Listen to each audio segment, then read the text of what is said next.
Hello, magic players and collectors. Welcome to the Land Library. I'm your librarian, and today I'm so excited to cover the lands of Duskmourn House of Horror. Duskmourn House of Horror, or just Duskmourn for short, released on September 27th of 2024. Duskmourn is set in a plane by the same name and is designed around classic horror themes from like the 70s through 90s. I'm not entirely sure if the plane itself is a haunted house or if the set just takes place in a haunted house in the plane, but either way, the entire set takes place inside a haunted house, which means that all of the lands are things that are inside of the haunted house, despite the fact that they don't really look like it. Well, they kind of do, but you'll see that once we get into it. Of course, gotta start out the returning lands with the basic lands. Duskmourn has a set of regular art basics that are available in the bundles and in packs, as well as some really nice looking full arts that are available only in packs. They look super good, and they're obviously rarer than like the normal prints, but there isn't really anything else to talk about. Unlike Bloomborough, they don't have like multiples or different rarities or anything. It's just the regular arts and full arts. Next up is Terramorphic Expanse. This is a classic wildcard fetch land.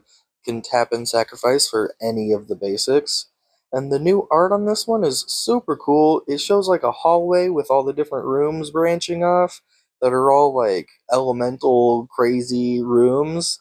Like it really shows that this is all contained in a haunted house, despite the fact that it's a bunch of crazy terrain. And I think this is the art that really kind of brings it all together, like thematically. And that's actually it for the returning cards and packs. Just basics and Terramorphic Expanse. But there's still, like, the commander cards to go over, the first of which being Command Tower. This is a staple commander card that makes 1 mana of your commander's color. It gets reprinted a lot with a lot of different arts, and this one is a little out there, but that's kind of exactly what Duskmourn is about. It's just this kind of funky shaped tower surrounded by floating doors and staircases in like almost just an empty void. And secondly, we've got a really weird one. Ash Barrens gets a new art for Duskmourn. This colorless land with basic land cycling 1 and a tap for colorless has always been printed as a commander card or in special sets like Mystery Booster 2.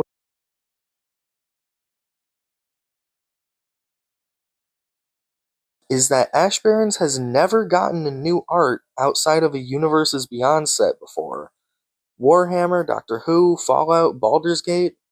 Actually, Baldur's Gate is a crossover, not a Universes Beyond, since both IPs are owned by Wizards. But like, that's just splitting hairs. It's the same thing.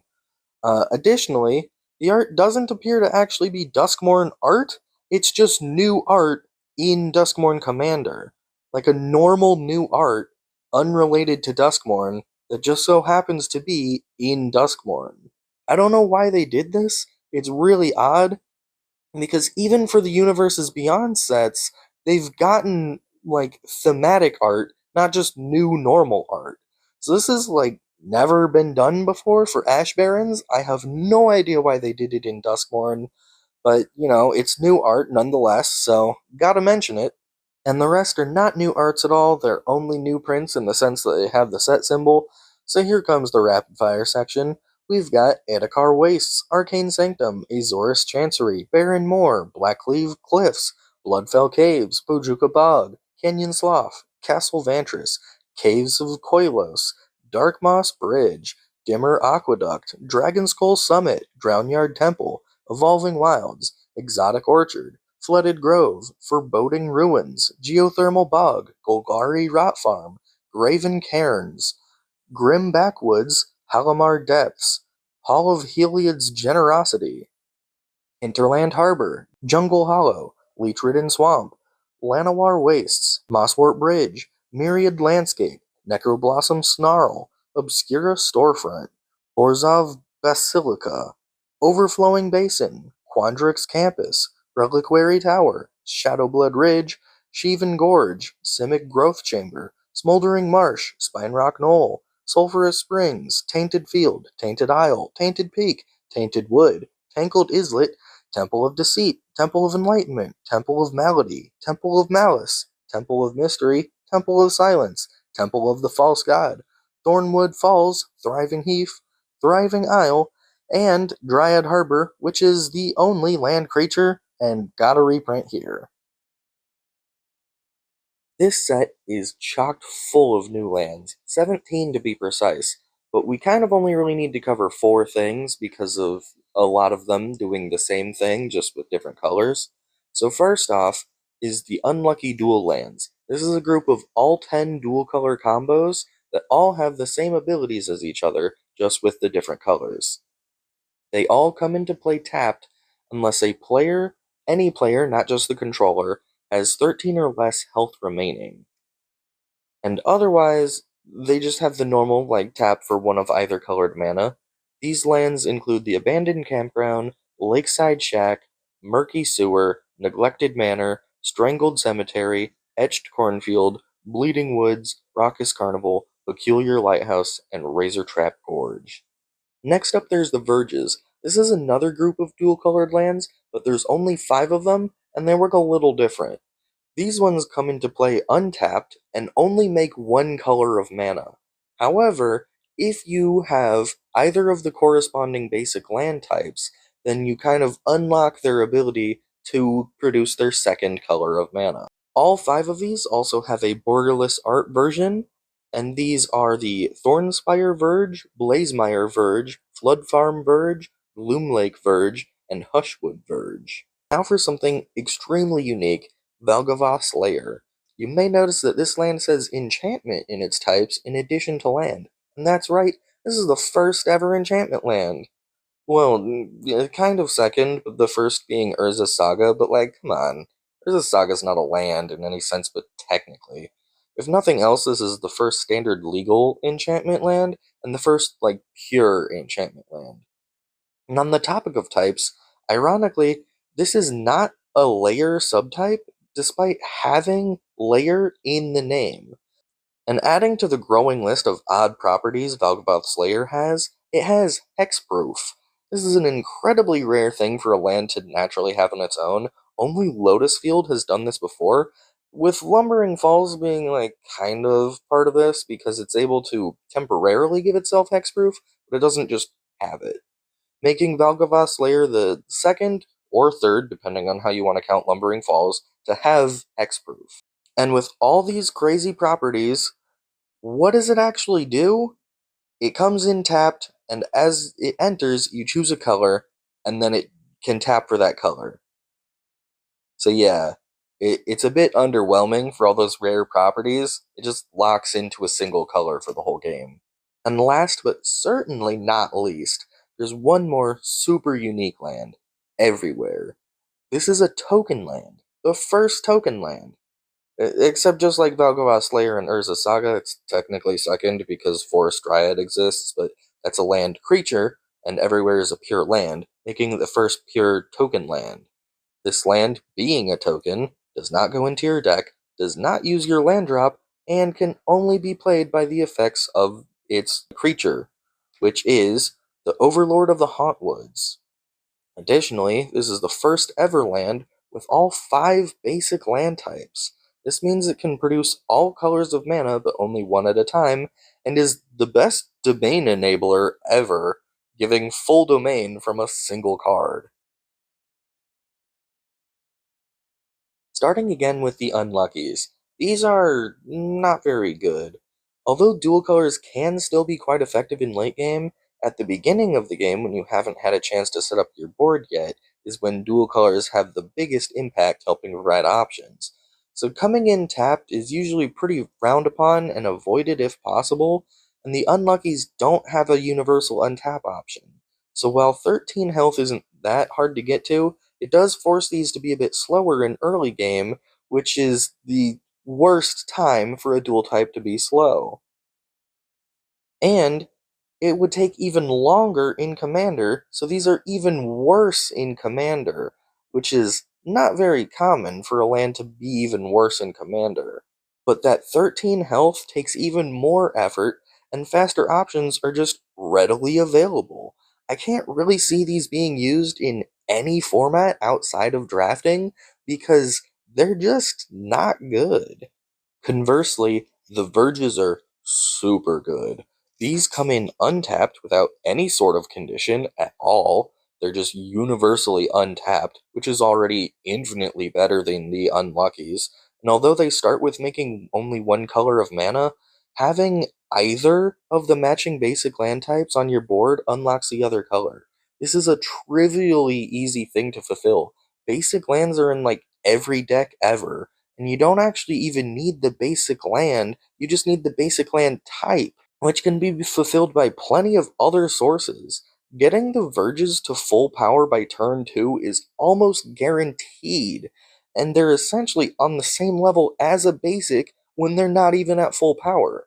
The Verges are an easy shoe-in for meta level dual colors in standard and an absolute staple in every other format they're allowed in. And then back to Valgavoth Slayer, it's in kind of a weird place of having some really nice attributes, but also like not being very good. Let's start off with Hexproof. This is just a net positive to have, it's always good, but it doesn't really do a lot on a land. It's definitely protecting the enchantment side a lot more. Like the reason that most lands don't have hexproof is because there's very little targeted land destruction. Also, as an enchantment, this affects abilities like Eerie and Constellation while still being a land, which is pretty good, but the actual effect of the card coming in tapped and like you do get to choose the mana color, but it locks into only one mana color and only makes one of that. Like a monocolored land that comes in tapped is not good. Like, I get what they were going for. It's a really great idea, but the actual execution just wasn't there. I can see this being pretty good as like a mid-level card for enchantment-based decks and Commander, or like it's fine in drafting, but I don't really suspect it'll see any high level play at all. And then we come to Everywhere. Oh boy, Everywhere. This is a really cool land, and it's almost like too good. Making any color of mana is not like the rarest thing ever, but being all 5 basic land types is uniquely rare to this card only, and is really powerful. It grants full domain from a single card, which is a bit of a niche keyword, but is like the best thing ever for that niche. And although it being a token makes it so that you can't target it by searching effects, because it's not in your deck, it still is affected or affects anything that checks your board. Check lands, creatures, spells that care about the number of like forests you have, all of which are affected by Everywhere. And it being a token means that there's no limit to how many you have. Technically, even basic lands have a limit because your deck has a certain size it can be, but these don't. You can literally have an infinite number of tokens. And the creature that makes it, Overlord of the Hauntwoods, is really good and really good at making these tokens. It makes one when it's played, and it makes another one every time it attacks. And Overlord of the Hauntwoods is not legendary, which means you can have 4 in your deck, not including any sort of copying abilities. So you can absolutely flood the board with Everywhere fairly easily. It's not like the easiest thing to do, but it's not that difficult either. These are really easy to make, and they're really strong. And its creature, the Overlord of Hauntwoods, is very good. It has really nice stats, and it's likely to see a lot of high level meta play. It's gonna be almost assuredly a multi format staple, meaning Everywhere is also almost assuredly going to see a lot of widespread play and be a multi format staple. Now, onto the scores. For Standard, I'm giving it a 3 out of 5. The Verges and Everywhere are looking like top contenders for being meta relevant, but the Unluckies and Valgavoth Slayer are just not. So, like, a decent set for Standard, but, like, I can't give it full points since there's quite a few lands that aren't good. For Commander, can't really give it a different score from Standard, since basically everything in this set that's good in Standard is also good in every other format, and everything that's bad is bad in every other format. Valgavoth Slayer gets like slightly more potential in Commander, but the Unluckies get actually worse in Commander, so it kind of balances out, and it's still just a 3 out of 5. For the theme, a nice 4 out of 5. This set has some pretty solid themes, like the background doors and all the arts, and like the general unsettling vibe of everything, but there's not really any overarching theme other than spooky and in the house, so it doesn't really have anything like mechanically bringing it all together either. So like solid points, but not full points. As for the art, 9 out of 10. This has great art. Everything is so spooky. The full art basics are great. The borderless verges are immaculate.